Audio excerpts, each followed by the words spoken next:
अभी तक हमने एसईओ सीखी है और हम आपने फ्रीलांसिंग में ये सीखा होगा कि आपने एसईओ में कैसे अप्लाई करना है। लेकिन मैं इस टॉपिक में ये बताना चाहूँगा कि जब आप एसईओ पे अप्लाई करेंगे तो 1 मिनट के लिए खुद को उसकी सीट पे बिठाएँ और अपने एम्प्लॉयर की नज़र से खुद को देखें या बाकी लोगों को देखें कि जो उसको अप्लाई कर रहे हैं, वो क्या चीज़ें नोट करेंगे। सो फॉर एग्ज़ाम्पल मैं पर्टिकुलर एग्ज़ाम्पल दूँगा आपको ऑनलाइन प्लेटफ़ॉर्म के हवाले से। लेट्स सपोज़ कि मैं अपवर्क की बात करता हूँ और एक प्रोजेक्ट है एसईओ का जिस पे आपने अप्लाई किया है और आप चाह रहे हैं कि आपको वो जॉब मिल जाए और आपको मैं एम्प्लॉयर बनाता हूँ और मैं आप बन जाता हूँ और आपने मुझे जज करना है कि किस तरह से मैंने आपको जॉब भेजी है।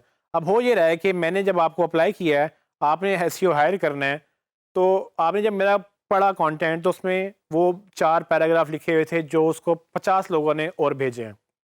तो वो 50 लोगों ने भी सेम वही बातें लिखी हैं या मिलती-जुलती बातें लिखी हैं जो आपने लिखी हैं और वो पढ़ने वाला जो है वो परेशान है। यानी कि आप इस वक़्त हायर कर रहे हैं तो आप परेशान हैं कि भई मैं इनमें से किसको राइट सेलेक्ट करूँ, किसको रॉन्ग सेलेक्ट करूँ। तो ये वो चैलेंज आता है उन हायरिंग मैनेजर्स को या उन एम्प्लॉयर्स को जो फ्रीलांसर्स की तरफ से कि उनको एक कॉपी पेस्टेड मटेरियल मिलता है और उसके बाद उनको लगता है कि ये इसको कुछ आता नहीं है या आता है तो इसको पता नहीं है। क्योंकि वो ऐसा सेम कंटेंट सब लोग ही उनको भेज रहे होते हैं और ये सब चीज़ें एक स्टैंडर्ड प्रैक्टिस बन गई हैं। लोगों ने बंदे बिठाए हुए हैं जो कॉपी पेस्ट करके वो सेम प्रपोज़ल बार-बार फेंक रहे होते हैं। तो असल में एसईओ जो है वो काफ़ी दफ़ा जो है अब्यूज़ हो चुकी है। अब्यूज़ से मुराद ये कि उसको इस कदर लोगों ने अब्यूज़ किया है कि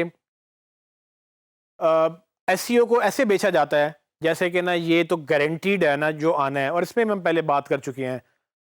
इसी वजह से क्लाइंट की जो एक्सपेक्टेशन है वो बदल जाती हैं। लेकिन अच्छा क्लाइंट क्या करता है? अच्छा क्लाइंट जब ये चीज़ें सुनता है कि भाई ये गारंटी दे रहा हूँ, मैं आपको ये कर रहा हूँ, तो अच्छा क्लाइंट जो है वो भागता है इन चीज़ों से। वो कहेगा अच्छा आप गारंटी दे रहे हैं, अच्छा वो आपसे वो ये नहीं समझता कि मैं टाइम ज़ाया करूँ इससे ये बात करने के ये झूठ बोल रहा है। वो कहेगा ठीक है, आपको इग्नोर करेगा साइड पे। बाकी लोग जो उससे प्रॉपर उससे रेलेवेंट बात कर रहे हैं, जो लॉजिकल बात कर रहे हैं, वो उसको रखेगा और आपको ये लगेगा कि आपके लिए एसईओ काम नहीं कर रही, अपवर्क फ्लॉप हो गया है, आप फ्लॉप हो गए हैं। वो एक डिसअपॉइंटमेंट की एक लेयर जो चलती है, वो फिर चलती चली जाती है कि आपको लगता है कि जी आप में कोई मसला है या आपके स्किल में कोई मसला है।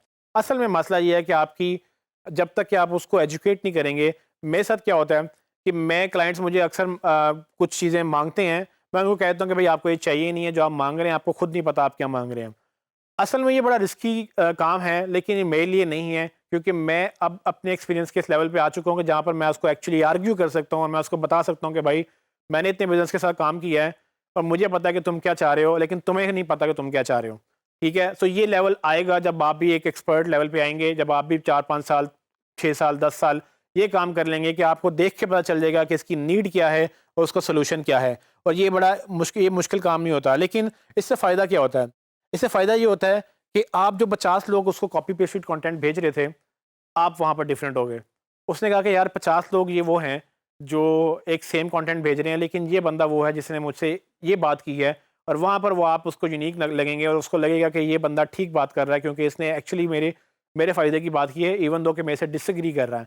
आपने कहीं पर भी डिसएग्री करना है तो पोलाइटली करना है ताकि वो ऑफेंड ना हो जाएँ और लिखने में असल में कम्युनिकेशन में गैप ही आ जाता है कि वो आपको शायद सुन नहीं पाएँगे। वो आप लिख के अगर भेजेंगे तो वो पढ़ने में किसी भी एंगल से पढ़ सकते हैं। तो कोशिश करें कर्टियस रहें ताकि उनको बुरा ना लगे।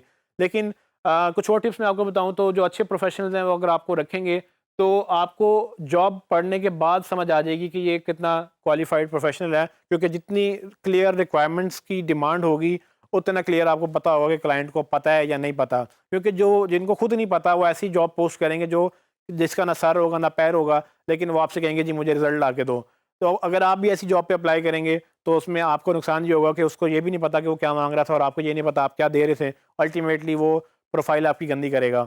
अच्छे प्रोफ़ेशनल्स क्या करते हैं, वो clearly defined scope of work लिखते हैं कि हमें ये चाहिए और हमें ये नहीं चाहिए। हम जो बंदा ढूँढ रहे हैं उसमें ये स्किल होगा और वो बंदा खुद बताएगा कि मैं आपके लिए यहाँ हेल्प करूँगा, यहाँ पे मैं आपको हेल्प नहीं करूँगा। तो आपको क्या करना है, आपको ये सारे स्किल सीखने हैं और आपको वो बंदा बनना है जो आपको एक्चुअली अच्छे लोग आपको हायर करेंगे।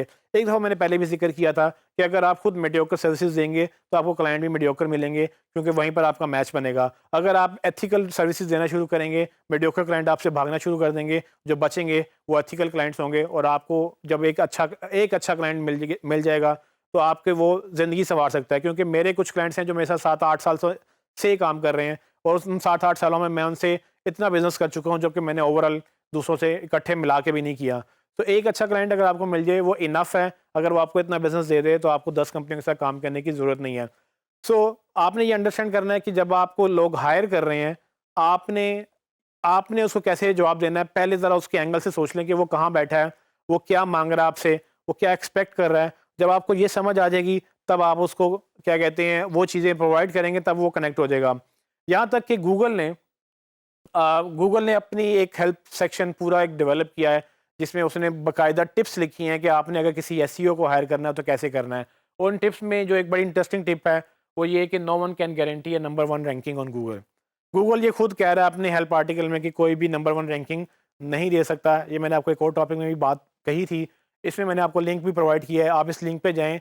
ये लिंक अगर आपको कोई ऐसा बंदा आता है जो कहे कि जी मुझे नंबर 1 गारंटी दो, नहीं तो वो बंदा दे रहा है या मैं हम तो ऐसे ही करते हैं या हमें तो ऐसे ही चाहिए, उनको आप ये लिंक दे सकते हैं कि भाई आप ठीक कह रहे होंगे, लेकिन गूगल के मुताबिक गूगल भी ये कह रहा है कि कोई गारंटी नहीं दे सकता। मुझे बताएं कि मैं आपको कैसे गारंटी दे दूं, या जो बंदा आपको गारंटी दे रहा है वो कैसे दे रहा है, उससे पूछें भाई कि गूगल ये जो कह रहा है ये क्यों कह रहा है।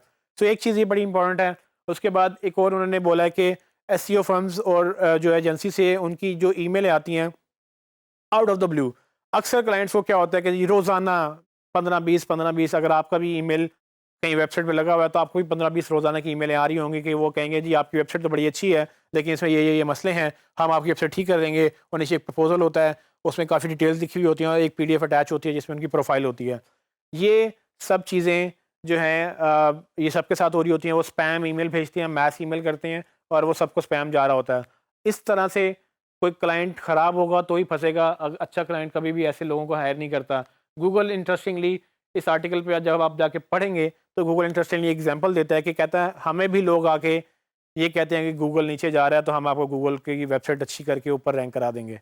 तो इमेजिन करें आयरनी कि स्पैमिंग किस हद तक चल रही है। और इसीलिए मैं कहता हूँ कि ये अब्यूज़ किया गया वर्ड।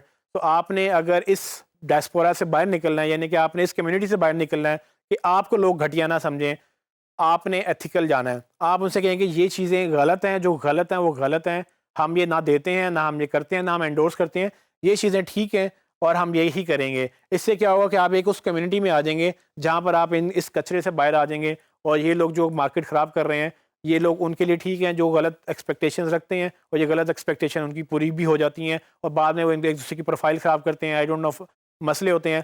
अगर आप क्लाइंट को सीरियसली ऑनेस्टली ये बता दें क्या हो सकता है, क्या नहीं हो सकता, किस तरह की एक्सपेक्टेशन होगी, क्या हम देंगे, क्या नहीं देंगे, एसईओ जादू नहीं है, एक एफर्ट है, एक पूरा प्रोसेस है।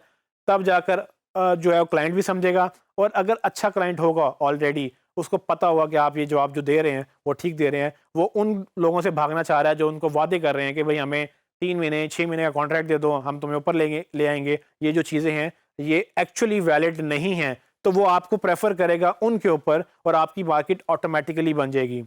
इन शॉर्ट मैं आपको ये बता सकता हूँ कि क्वालिटी का फुकदान है मार्केट में। आप देखें, अगर आप लोकल पाकिस्तान की एग्जांपल मैं आपको दूं तो कहीं एक अच्छा रेस्टोरेंट खुल जाए ना तो इस कदर वहाँ लाइनें लग जाती हैं। लोग रात को सुबह 4 बजे जो है वो जाते हैं समोसे लेने के लिए, कहीं पापड़ियाँ लेने के लिए। ये क्यों होता है? वो इसीलिए होता है कि बाकी लोग जो बैठे हैं ना उनको जुगाड़ू जो है ना काम आते हैं। जो एक बंदा जो अच्छा काम करता है उसको मार्केट भी अप्रिशिएट करती है और फिर वो चलता भी है। तो आप ये जो असूल है अपनी लाइफ में एग्जाम्पल करें कि आपके पास प्रोजेक्ट्स की लाइन लगी है और आप डिसाइड करें कि भाई मैंने कौन सा करना है और कौन सा नहीं करना। ये तब होगा जब आप अपनी एक निश बनाएंगे, जब आप कहेंगे कि मैंने अच्छा काम देना है और मैं अच्छा काम करूंगा। शुरू में शायद आपको मुश्किलें आएँ लेकिन अल्टीमेटली एक वो जो मरहला निकलेगा, आपको जब लोगों को पता होगा कि अच्छा काम करना है तो इससे करवाना है, बाकी सारे तो ऐसे ही हैं। आपने बाकी सारों में रहना है या आपने वो सच्चे में रहना है, ये आपने डिसाइड करना है।